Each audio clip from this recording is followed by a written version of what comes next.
Mana mungkin kau akan jumpa Allah besok ketika kau mati di akhirat. Kau tak kenal Allah juga.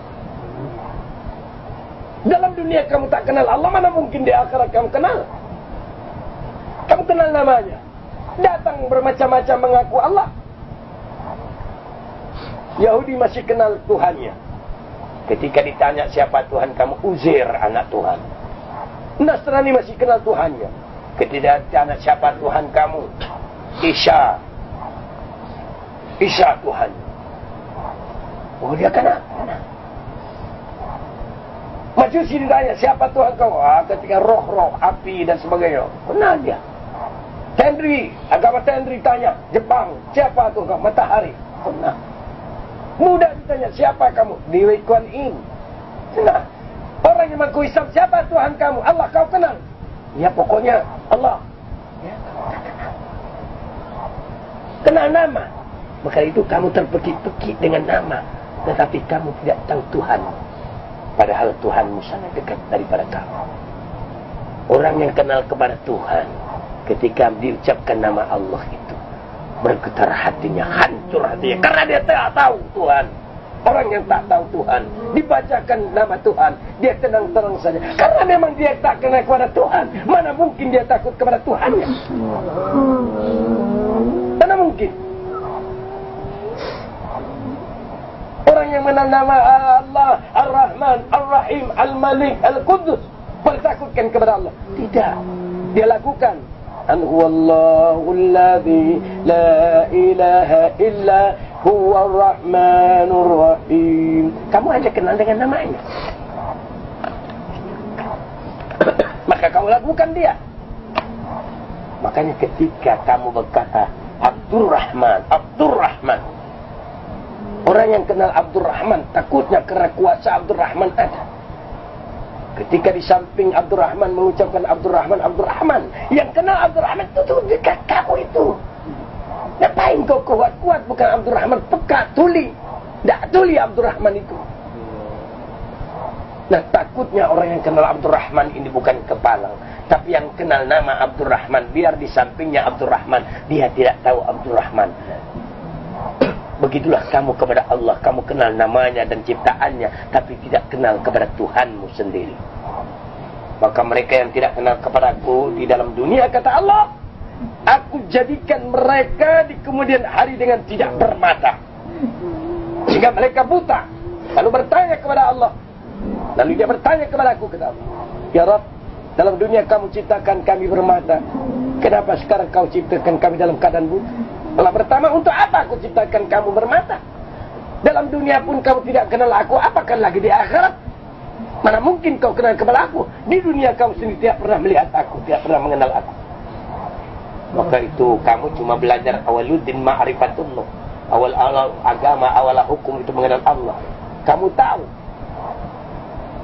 tahu bahwasanya yang awal-awal kau cirikan la ilaha illallah Muhammadur Rasulullah. Tapi kamu tidak kenal kepada Allah dan tidak kenal kepada Rasul. Untuk mengenal Allah dengan apa? Untuk mengenal Rasul dengan apa? Kamu kenal dengan sunnahnya, tapi kau tak kenal dengan Rasul. Rasulmu adalah metafisik kamu. Dia bermetafisik, dia bertubuh, dia bernyawa, dia bermata, dia bertelinga, dia bersifat, dia berakhlak. Ketika akhlak Rasulmu tidak ada kepada kamu, perbuatannya, sifatnya tidak ada kepada kamu, jelas kamu tidak kenal kepada Rasul. Kepada Allah juga demikian. Ketika kau mengenal namanya, mengenal ciptaannya, tapi tidak mengenal yang menciptakannya, hanya mengenal namanya, kamu tidak dapat sebagai saksi yang menyatakan Allah.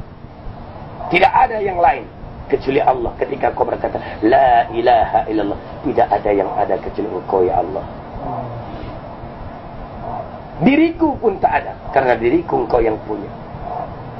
Hatiku Engkau yang punya, nyawa dan rahasia kepadaku Engkau yang punya. Tak ada aku. Mana aku? Aku pun mencari diriku, tak jumpa. Semua Engkau punya ya Allah.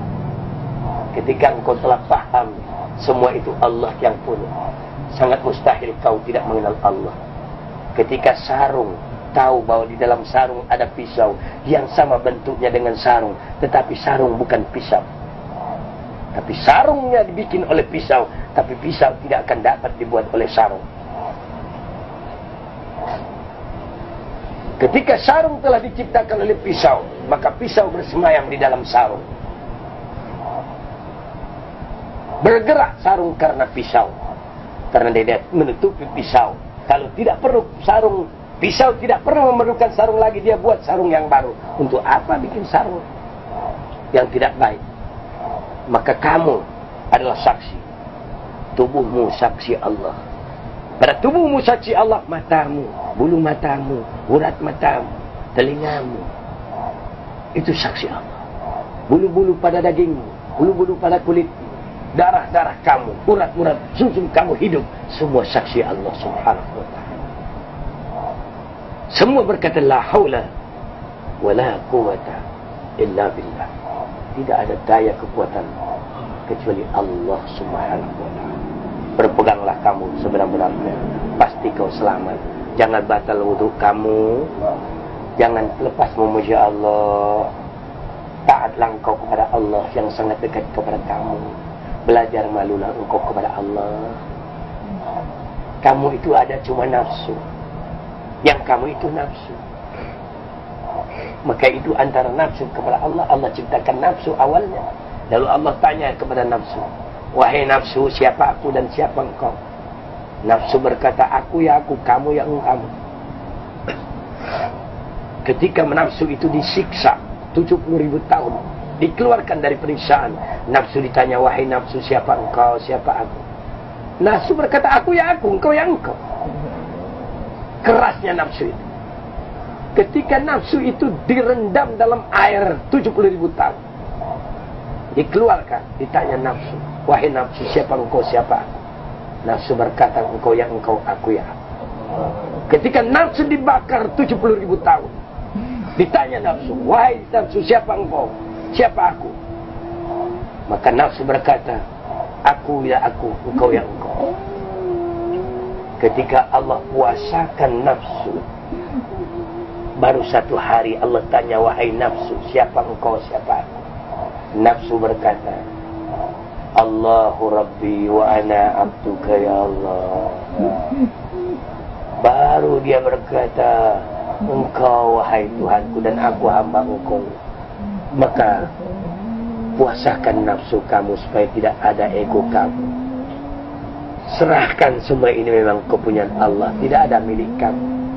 Tidak ada milik nenek kamu, datuk kamu, kakek kamu. Mana ada? Semua Allah punya. Baru benar kau berkata la ilaha illallah. Tidak ada yang ada kecuali Allah. Ketika kamu berkata wa asyhadu anna Muhammadan abduhu wa rasul, wajib ada diri kamu, wajib ada jasad kamu.